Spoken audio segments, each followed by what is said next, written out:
Welcome to the reality show. This evening we have an abbreviated show. We're only going to be on for half an hour. But I want to break focus of our discussion that we've been carrying on. Because Bahama land, tonight I'm very concerned, and I know you are very concerned. Now, I'm angry today. I'm grieving for the family, and I offer condolences to the 3 families involved. Why have we not heard from our leaders as to why? Because you see, and Brother Ali, I'm going to come to you on this right now, but you know, I'm upset. I want to know, because see, this is the tip of the iceberg. 3 governments, 3 administrations, really 4.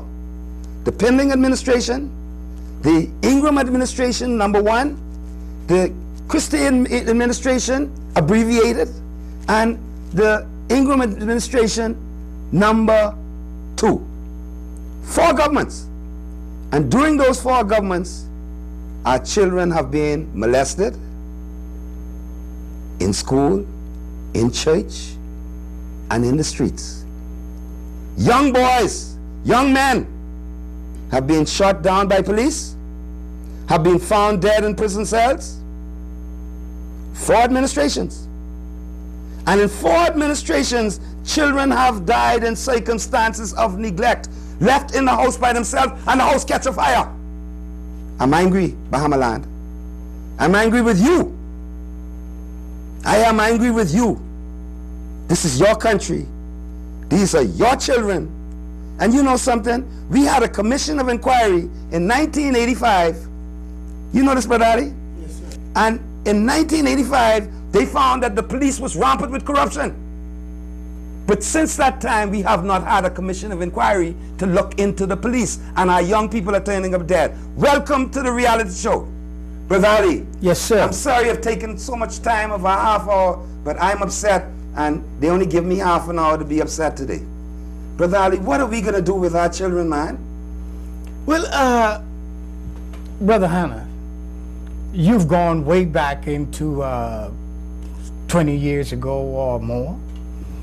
One of the things that you must understand is nothing have really changed. You have not changed the things that you need to change, probably to have the correct response. And spiritually, I think they used to say, or it's being said, righteousness exalts a nation. So what is happening now, it's like, if you look at it, time is catching up with the nation on a whole. Chickens coming home to roost. Exactly. And at the same time, we have not learned, the average person have not learned how important their votes are. Put that, Ali. I mean, In the sense that you continue to pick not F&M or PLP, but the people who you pick to represent you. Can you tonight call your representative and talk to them how you feel and what you would expect? But are you satisfied with what you've heard coming from the politicians? No, I am not satisfied. From the church? No, I am not satisfied, period, about what you have. And that's why I says, if we are, as we all are, spiritual people, what will we do to bring about the change, that transformation that is needed for us to act as we know we once were? Mark you, the Congress that we're all here about is trying to bring about, again, that old African cliche that says it takes a village to grow a child. Say that again, Brother Ali. It takes a village. A village? A village. So one person doesn't raise his child? No, no, absolutely not. Not just the neighborhood? No. But the whole village? The whole village. So what we're complaining about now, if the village was active, doing what it's supposed to be, you wouldn't have a 5-month-old child being raped. So our village going to sleep? Gone to sleep.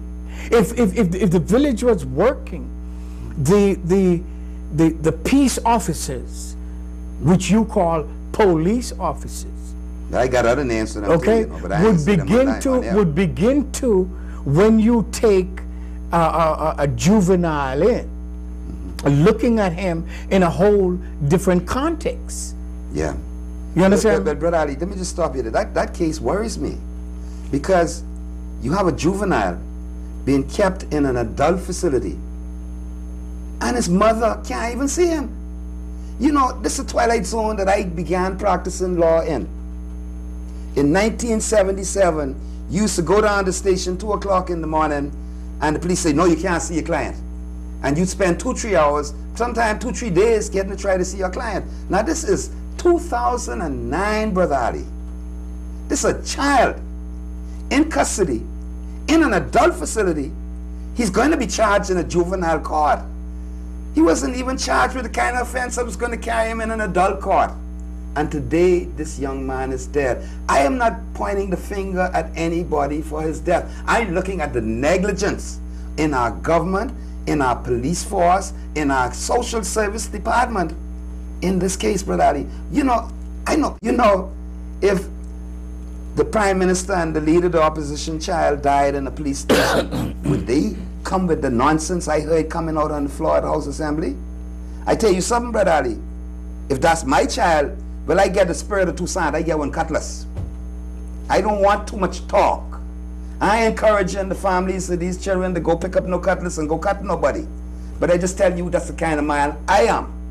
So whoever pick up my children, be wary, because I will come and deal with you if you kill my child. I like Brother Ali, an eye for eye and a tooth for a tooth. So, you know, I don't want to encourage that, and I don't even want to lead the discussion there, Brother Ali, but I am so angry today that our community, like you say, this village is sleeping. Here it is in front of me, the wake of art that you have put before us in this Congress. It shows not just the empowerment of the village, but it shows the empowerment of the nation, because every symbol here represents something that relates to our empowerment. I'm looking at the figure of Mat, the figure of justice. Our societies of Africa produce symbols of justice, and we're living in a society with no justice, just us. Brother Ali, I don't know. Yeah, but let me let you say something, because I go run hard. I can say something out of order today. You see, Brother Han, one of the things I think we need to look at, it's what we have done with what we have inherited from the slave masters. How, it's like you giving me a suit. I have to tailor it to fit me. Have you tailored what you have inherited to fit you? I don't see. And I don't see how, because the transformation that is supposed to be taking place within us as a people, it is not happening. When you look at those who are now gone before us, who were slaves or closer to this, the time of slave, they were much further advanced than us because they kept the village intact. Okay. You know what I mean? We could trust one another. So we need people now to reawaken that, but for want of a better word, spirituality. Exactly. And the beautiful thing about it, they are around us. All we have to do is invoke their spirit for guidance. And we will come out of this to the fact that we have survived slavery. Yeah. You understand me? Yeah. But we weren't fighting among ourselves. We were fighting and we were afraid of the oppressor at one time. Now we are afraid of each other instead of protecting each other. We don't have to look for the man coming in with the whip, which we refer to him as the cracker then, because he was cracking the whip. We now have begun to crack the whip on each other. There's no more trust. When you look at this society, everybody